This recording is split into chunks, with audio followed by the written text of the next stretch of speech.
Olá, seja muito bem-vindo, seja muito bem-vinda ao nosso Papo Real, aquele programa que procura trazer para você uma perspectiva embasada sobre a monarquia nacional e internacional, que procura trazer uma perspectiva soberana, o que eu chamo de perspectiva soberana, que é uma perspectiva imparcial acerca de tudo o que está acontecendo no mundo hoje e de como nós podemos fazer um Brasil melhor e um mundo melhor usando esse sistema monárquico, sistema de cavalaria, de honra, de méritos, palavras que estão tão vilipendiadas e palavras que estão tão esquecidas nos dias de hoje, né? A honra, o valor, o mérito, né? Hoje em dia está tudo em torno do dinheiro, do interesse, da politicagem. Então, dando continuidade ao nosso programa de hoje, eu gostaria de dizer que estou muito satisfeito com o impacto positivo do programa. Nós estamos tendo um crescimento muito bom, lento, porém sólido, e nós já estamos com mais de 100 inscritos no canal, sem usar qualquer tipo de propaganda ou qualquer tipo de boosting na mídia social ou qualquer tipo de artifício.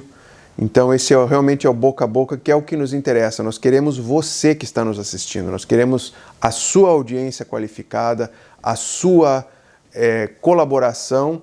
E se você gosta do programa, por que não nos ajudar assinando o canal, clicando no sino de notificações, contando para os amigos, né?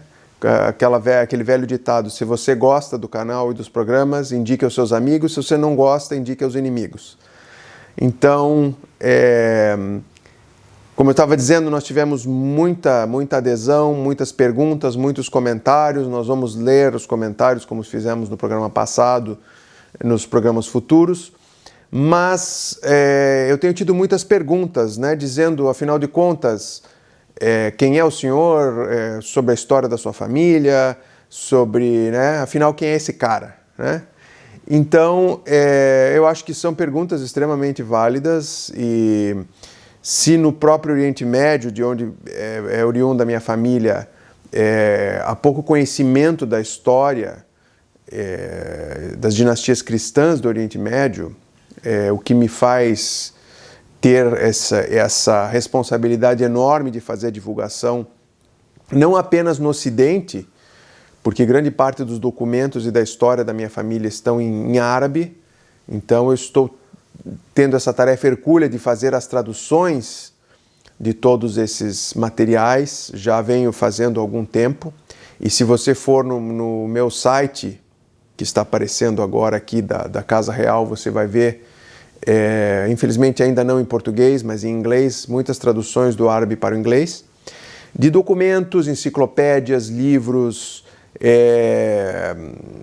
enfim, documentos do acervo pessoal da família, documentos históricos, que contam que a nossa família reinou desde o século III depois de Cristo até o século XVIII. Então, foram em vários reinos, que nós vamos falar hoje um pouco mais sobre isso. E eu gostaria de indicar o documentário The Christian Kings of the Middle East, que foi um documentário que nós lançamos no ano passado, e nós temos a nossa equipe aí no Brasil, está fazendo a tradução das legendas para o canal, então logo estará disponível. Se você fala inglês, melhor ainda, você pode assistir agora mesmo. Quer dizer, depois de assistir o programa aqui, depois de assistir as explicações, você pode acessar o link que está na descrição desse vídeo e acessar diretamente The Christian Kings of the Middle East, ou os reis cristãos do Oriente Médio, e você vai entender a história da minha família, que eu humildemente represento hoje. Antes de mais nada, eu gostaria de falar uma coisa que é muito importante, e eu sempre falo em todas as entrevistas que eu dou. Eu acredito que um título, seja ele de nobreza, seja ele um título real, seja de cavalaria, Qualquer título, hoje em dia, em pleno século XXI, é absolutamente inútil. Você vai ficar chocado. Pois é, eu acho absolutamente inútil um título de nobreza, um título real, um título de cavalaria, se ele não estiver imbuído de uma relevância atual. O que eu quero dizer com isso? Eu quero dizer que, para mim, não vale absolutamente nada o sujeito ser um príncipe, ser um duque, ser um rei, ou um conde, ou um cavaleiro, um comendador, seja lá o que for, se isso não tiver uma relevância nos dias de hoje. Então você vai perguntar, mas muito bem, a sua família não reina mais, por que é que você usa os títulos, por que é que você carrega essa tradição?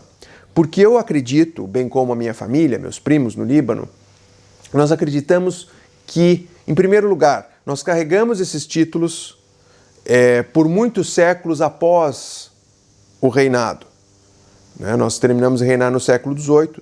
Você pode acessar o site, todos os detalhes, ou então o documentário, você vai ver todos os detalhes exatamente de onde a minha família reinou, etc.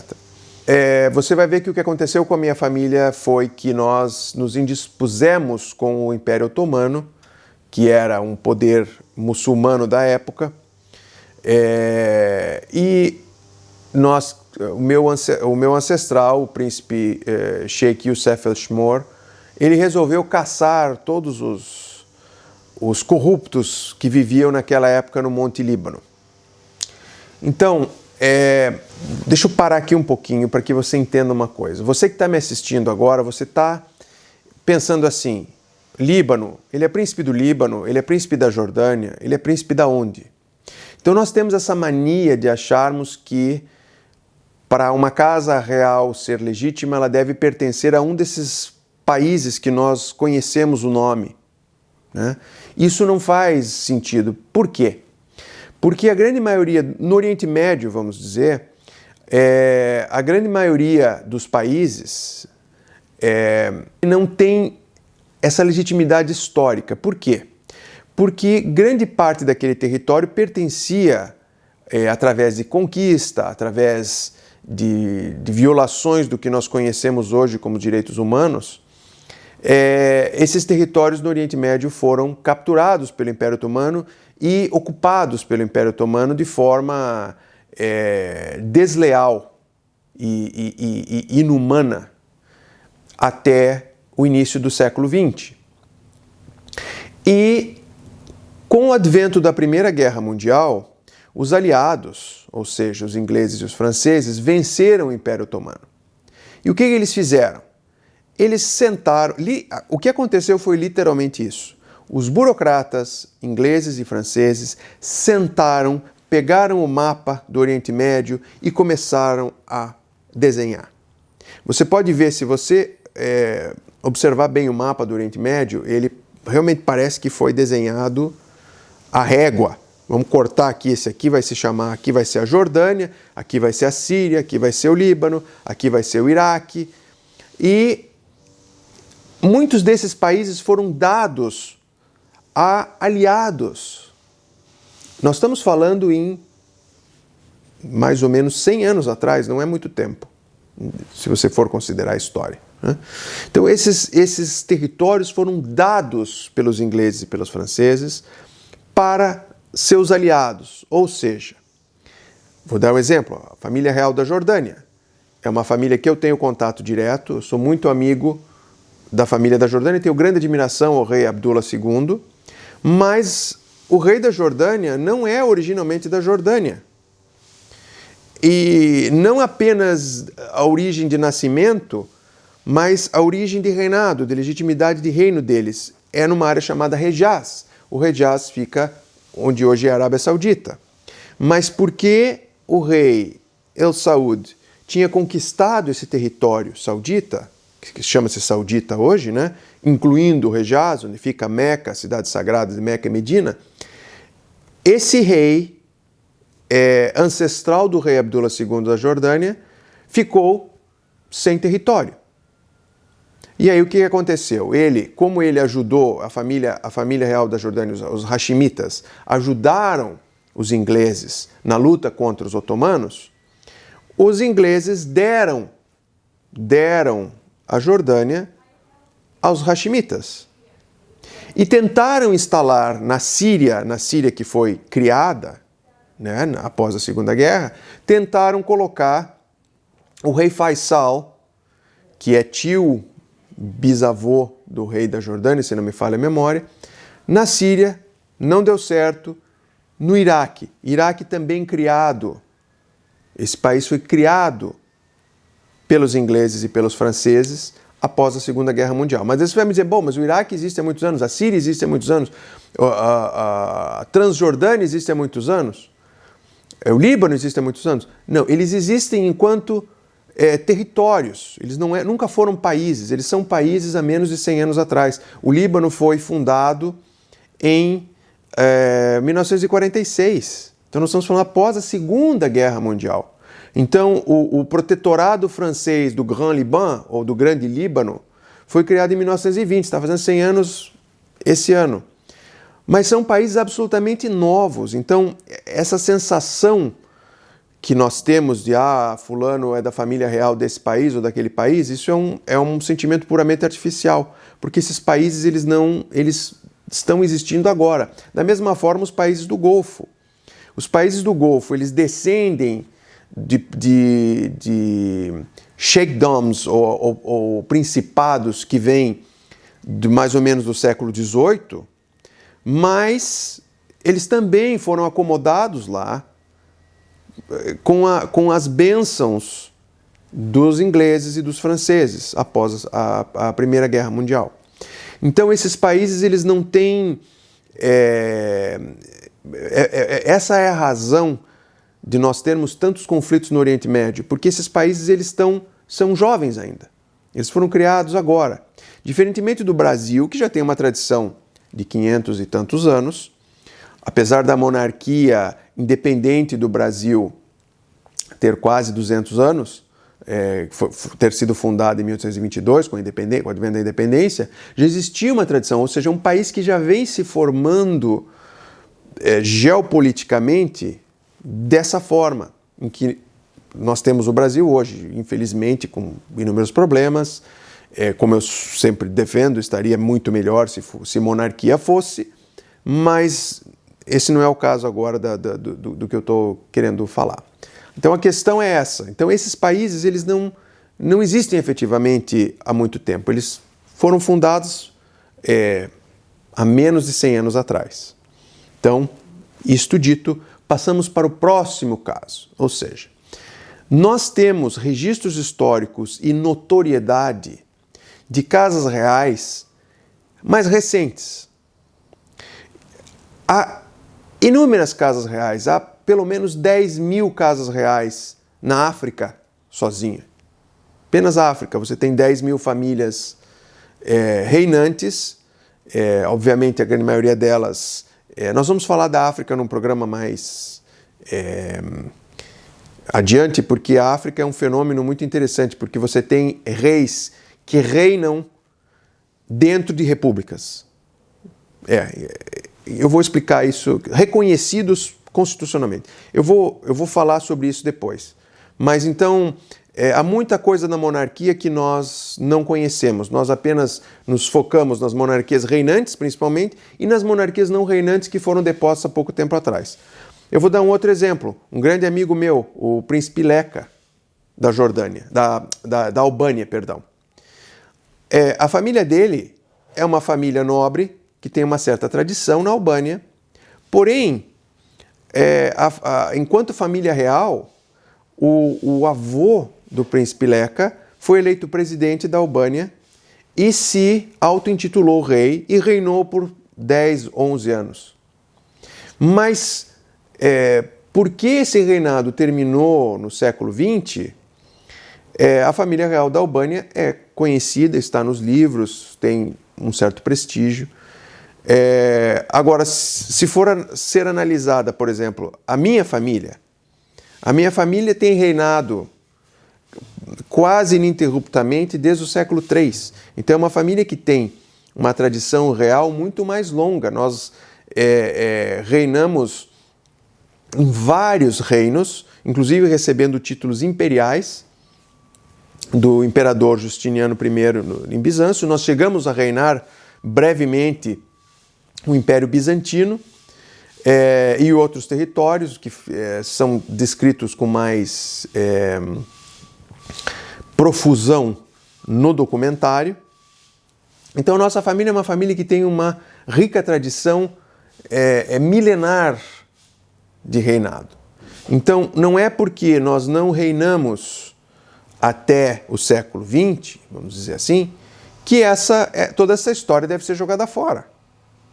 Então, nós temos vários juristas, especialmente juristas italianos, que dizem: não há na lei internacional nenhuma referência que diga que, porque uma família deixou de reinar um ano atrás ou ontem, ela tem menos importância do que a família que reinou há 200 anos atrás ou há 500 anos atrás.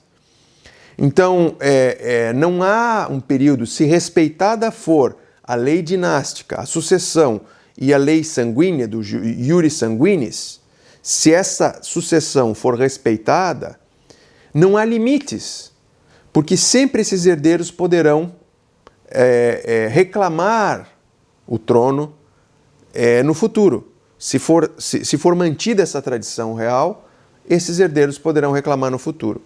Então, não há diferença jurídica entre uma família que reinou até ontem de uma família que reinou há 200 anos atrás ou há 500 anos atrás.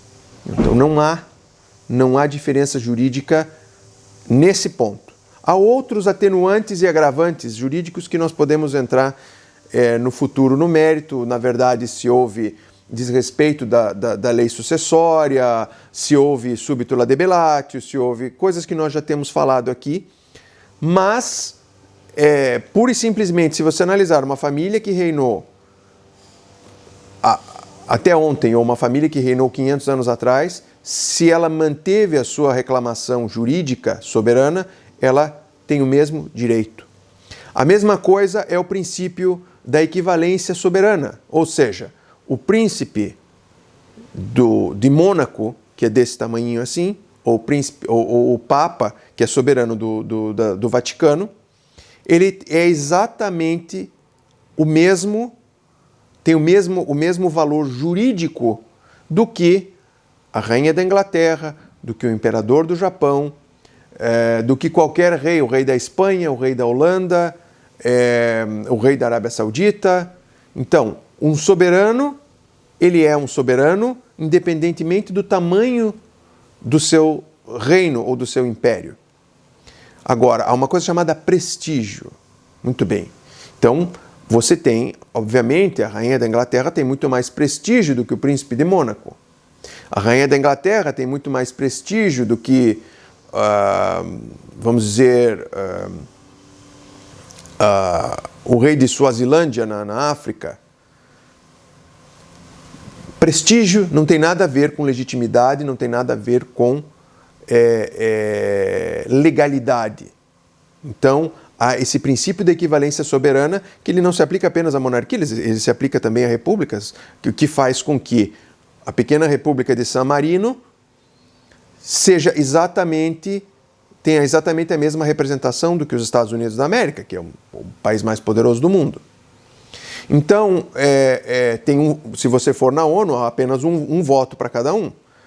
Naturalmente, o fato de existir o Conselho de Segurança, há outras atenuantes e agravantes, mas sob o ponto de vista da lei internacional, um país desse tamanhinho tem o mesmo poder e o mesmo voto de um país que é enorme. Então, esses princípios da lei internacional devem ser entendidos para que nós não façamos nenhum tipo de confusão ou que nós não entendamos exatamente como funciona essa reclamação soberana vis-à-vis a lei internacional. De volta à minha família. Eu faço esses parênteses para que vocês entendam algumas coisas. Bom, quando eu tomei as rédeas da Casa Real, foi há 12 anos atrás, por volta de 2008, O meu primo no Líbano, que vive no palácio, que vocês podem... que vivia, né? Ele faleceu em 1971. Ele era a pessoa que estava cuidando da tradição da família. E como ele faleceu de uma doença renal precocemente, os filhos dele, ele era um homem muito rico, e os filhos dele decidiram tomar conta dos negócios e não continuar necessariamente a tradição da Casa Real. Um outro primo que infelizmente veio a falecer em 2017, o príncipe Sheikh Nassif El-Shmor, ele vinha cuidando dos documentos. Os documentos que você vai ver no nosso website, eles foram curados por esse primo. Então, ele vinha cuidando da Casa Real, dos documentos, mas sem muitas atividades, mas sempre mantendo os títulos. Os títulos, como também você pode ver no nosso website, o passaporte do nosso primo Sheikh Nassif tem lá o título. Então,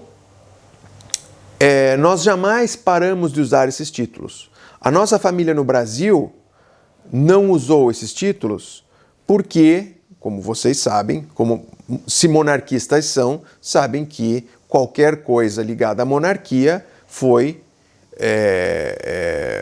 proibida até 1988. Eu, como nasci em 1973, e a família no Brasil, como teve que sair fugida do Líbano, porque o Império Otomano queria matar, como matou 200 mil pessoas no Líbano, né, muitas delas de fome, muitos cristãos, a maioria cristãos, como a minha família.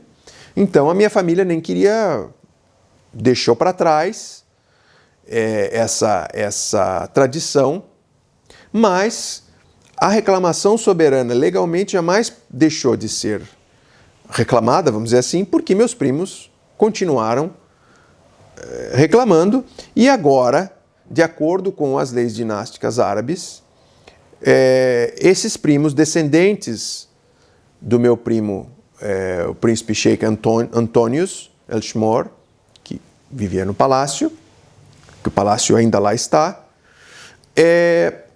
resolveram aceitar que eu chefiasse a Casa Imperial e Real, e, tendo o filho mais velho dele, apesar de não haver primogenitura no sistema árabe, como como ele é muito ocupado, nós dois juntos chefiamos a Casa Real. Ele de uma forma mais honorífica e eu de uma forma mais executiva, cuidando dos assuntos do dia a dia da Casa Real. Então, em pinceladas rápidas, a história da minha família é essa. A família veio do Iêmen no século III, estabeleceu-se na Síria, tornou-se cristã e lá esteve como aliado do Império Bizantino até o século VII. Chega o Islã, inclusive há uma carta do profeta Maomé, para o meu ancestral, pedindo para ele se converter, porque meu trisavô não aceitou e acabaram entrando em guerra, e nós, após a guerra, a família refugiou-se no Líbano por causa da altitude. Então o Líbano é um país extremamente montanhoso, e no Líbano a minha família reinou em duas principalidades, em Alaura, no distrito de Byblos, e em Zgharta Zeiwe, né, que fica no norte, nas montanhas, até o século XVIII, quando os otomanos começaram a perseguir todas as famílias reais e nobres cristãs, culminando com muitas delas tendo sido simplesmente assassinadas, outras fugiram. A grande razão pela qual nós temos uma grande colônia libanesa, síria-libanesa, no Brasil, na Argentina, no México, é justamente porque os cristãos que lá viviam fugiram e se estabeleceram no Brasil, fazendo uma parte indissociável da cultura brasileira e sul-americana. Então, por essa razão, eu acabei nascendo no Brasil. Por essa razão, nós temos vários libaneses, como eu já disse, alguns dados dizem 8 milhões, outros 12 milhões de sírios libaneses vivendo no Brasil. Seja lá como for, você tem apenas 4 milhões vivendo no Líbano. Então você tem o dobro, se não o triplo de libaneses e descendentes que vivem no Brasil, a mais do que vivem no próprio Líbano. Então, o que eu gostaria de falar sobre a família em rápidas pinceladas, é isso. Você tem muito mais detalhes no nosso website. Você tem muito mais detalhes no documentário The Christian Kings of the Middle East, Os Reis Cristãos do Oriente Médio. Eu gostaria de agradecer mais uma vez a sua audiência. Gostaria de pedir novamente para que você assine o canal, para que você dê o like no vídeo, acione o sino de notificações e faça aquele boca a boca. Se você gostou do programa, indique para mais 2 pessoas. Eu acho que você vai estar contribuindo para o movimento monárquico no Brasil e para a disseminação, se não da monarquia enquanto regime de governo, mas dos valores monárquicos, dos valores de respeito, do valor de honra, da moral. Eu acredito que qualquer país, qualquer civilização tem muito a ganhar em manter e promover tais valores. Muito obrigado mais uma vez pela sua audiência. Conto com você no próximo vídeo. Tenha um excelente final de semana, uma excelente e abençoada semana. Como eu sempre digo, continue seguindo as orientações dos profissionais de saúde. Se Deus quiser, essa pandemia logo vai se resolver. E um grande abraço para você, para sua família. Muito obrigado pela sua audiência. E até o próximo Papo Real.